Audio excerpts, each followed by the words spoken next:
Welcome to the Classic and Current Gaming Podcast, a weekly podcast where we look at the history and development of video games. I'm your host, RxDude22. In Season 4 here, we're looking at games that I think you should really check out and that I really enjoy that might be under the radar for most people. This week's game comes to us from the Sega Genesis console towards the end of its lifespan. It was a direct response to Super Nintendo's success with the Donkey Kong Country franchise. This game this week, we're looking at Vectorman. Vectorman is a 2D action platformer video game developed by Blue Sky Software and published by Sega. The game was released for the Sega Genesis in late 1995 in North America and Europe. It was considered a critical and commercial success, achieving its dual goal of retaining interest in the aging Sega Genesis platform in face of the increasingly popular new technology of the next generation of video game consoles, and providing competition to industry competitor Nintendo's popular Donkey Kong Country video game. In subsequent decades, the game was re-released across many Sega-themed video game compilations, and on its own across the Wii Virtual Console, Steam, Sega Forever, and the Nintendo Switch Online digital platforms. A sequel, Vectorman 2, was released in 1996, but despite several abandoned attempts at making a Vectorman 3, no further games have been released. Gameplay. The game plays as a 2D action platformer. The player maneuvers the main character, Vectorman, through levels by running and jumping, and attacking enemies through projectile attacks, similar to games such as Gunstar Heroes, Contra, and Mega Man. The game consists of 16 levels. The goal is generally to traverse from point A to point B in a level within the time limit, though levels are large and open-ended, offering multiple different paths to be taken to complete it. By default, Vectorman is equipped with the ability to shoot out laser pulses in 8 main directions. A large emphasis is put on item collection. Collecting power-ups throughout levels allow him to change weapons, such as drills or bombs that can attack enemies or alter terrain. Collecting multipliers may also be collected to increase damage dealt by attacks. For example, collecting a 2x multiplier leads attacks to cause double the damage. Other power-ups allow Vectorman to change forms and alter his means of maneuvering through levels. A helicopter form allows him to fly, while a vehicular-shaped transformation gives him extra speed. A life bar of 4 orbs monitors Vectorman's health. Taking damage from enemies or harmful terrains lowers health, while collecting health orbs restore it. If all health is lost, a life is lost, and progress through the level is reset, causing the player to start over. The game allows for the switching to an easier difficulty level upon the failure of a level, at no cost to the player other than berating them with a message calling them, quote, lame. Plot of the game. The game takes place in a future where the Earth has been largely destroyed by humans through pollution. Humanity temporarily migrates to distant outer space, while they leave Orbots, a combination of orbs and robots, to clean up the planet while they're away. Raster, one of the higher level supervisory robots, is accidentally connected to a nuclear warhead missile, which radically alters his behavior, transforming him into a tyrannical overlord. Now known by the name Warhead, he gains control of all robots and plans to declare war on humanity upon their return. One robot, Vectorman, had been off on a mission in outer space, does not fall under his control, and upon seeing what is happening, decides to put a stop to Warhead's plans. Development and release. Blue Sky Software's development relationship with Sega began in the early 1990s. After successful development and releasing Starflight and Joe Montana Football in 1991, Blue Sky Software signed an exclusivity contract to develop video games for their Sega Genesis platform. Sega won the bid for the rights to develop the official video game adaptation of the film Jurassic Park, and chose Blue Sky Software as their primary developer. Sega published 2 of their Jurassic Park games, a video game adaptation of the original Jurassic Park film released in 1993, and a sequel game, Jurassic Park Rampage Edition, the following year, both for the Sega Genesis. After completion of the two games, Sega turned to them to create a game centered around pre-rendered 3D models in its levels and character designs as an answer to Nintendo's popular 1994 release of Donkey Kong Country. Vectorman originally started as a 3D tech demo created by Tools programmer Carl Robillard, inspired by vector ball demos for the Amiga. While Sega had been finding success with the Genesis platform in the early 1990s, by 1995 they had lost momentum. Donkey Kong Country was a huge hit, while the launches of the Sega 32X and the Sega Saturn had not gone well. Different branches of Sega had different views of how to proceed. Sega of Japan preferred to emphasize development on the Saturn, while North America, who had seen far more success with the Genesis, desired to focus on developing for the large Genesis user base, with Vectorman scheduled to be released for one of its major titles of 1995. The game featured a relatively smooth and quick development cycle because of their extensive experience of developing games for the Genesis. Vectorman introduced the Genesis programming technique referred to by Sega as vector piece animation.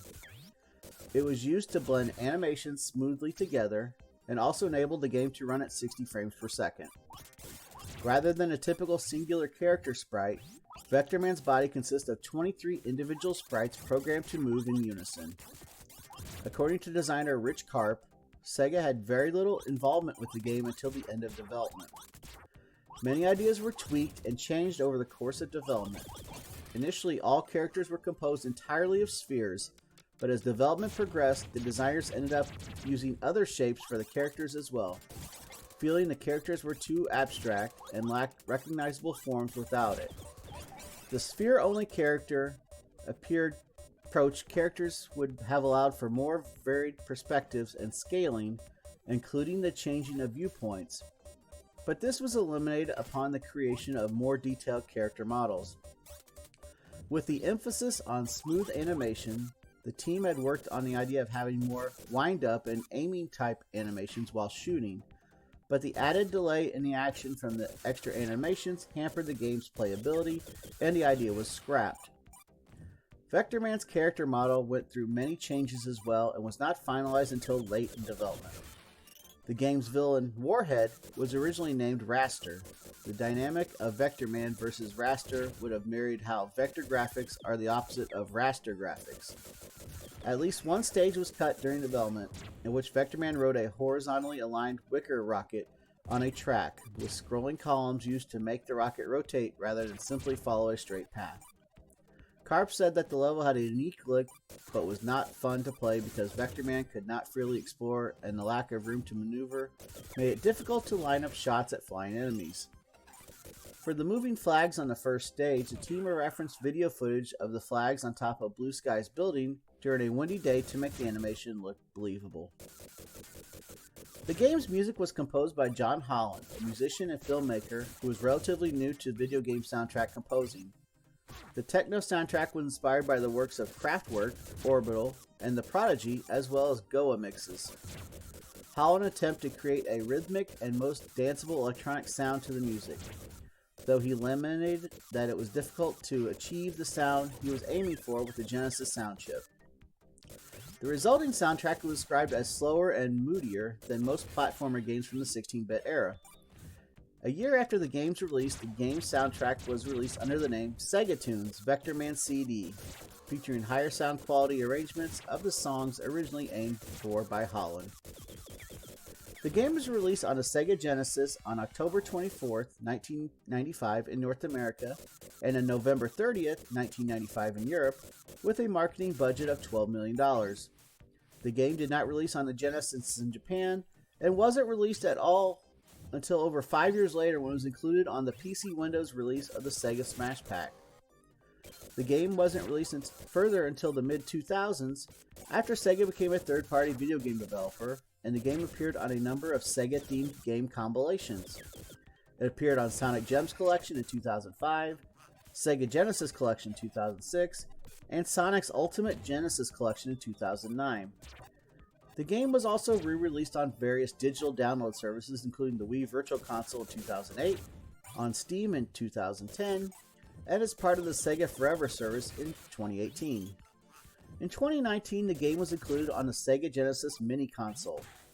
The game was re-released on the Nintendo Switch Online Plus expansion pack on November 27, 2024. Reception.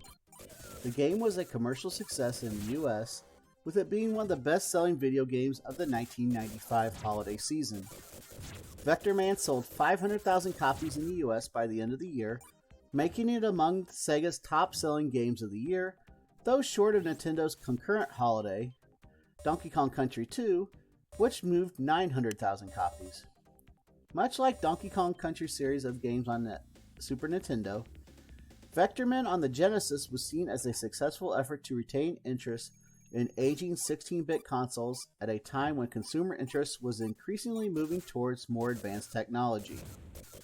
Publications noted the game's graphics were comparable to early generation PlayStation 1 games being released around the same time period.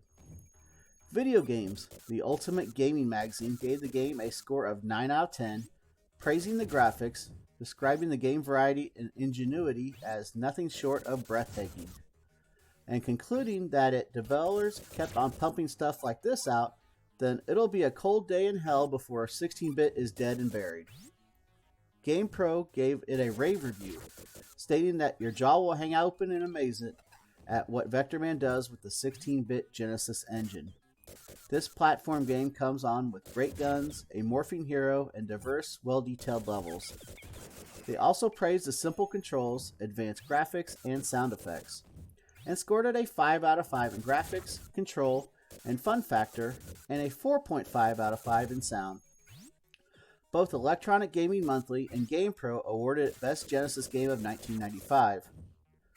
The 4 reviewers of Electronic Gaming Monthly gave the first Vectorman a score of 8.25 out of 10, unanimously praising the advanced graphics and animation, large levels with numerous hidden areas, strong audio, and ability to change into different forms. In a retrospective by Hardcore Gaming 101, it was concluded that Vectorman was one of the Genesis' best hidden gems, a great platformer that, while having a few faults of its own, manages to utterly outdo Donkey Kong Country in almost every way, while staying unique and memorable to this day, with the title's commercial and critical success gracefully backing up such claims. Legacy. In 1996, a sequel, Vectorman 2, was released for the Sega Genesis. During the same year, Sega of America entered into a deal with Los Angeles-based Ideal Entertainment for the motion picture, television, and merchandising rights to the first game, though no television or film ever entered development. Multiple attempts at making a Vectorman 3 were made in the late 1990s and early 2000s, though all were canceled by Sega prior to release. All information in the podcast today was provided by Wikipedia. And that'll wrap up episode 66 of the Classic and Current Gaming Podcast for this week.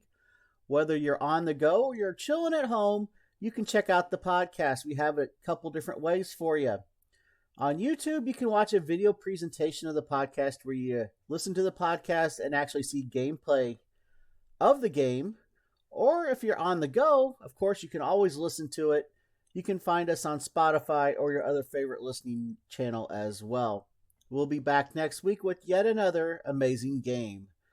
It's been RxDude22 from the Classic and Current Gaming Podcast signing out. Keep on gaming, see you on the next stream, be good to each other, and you'll hear and see me on the podcast next week. Have a great week, guys. We'll see you next time. Take care, everyone.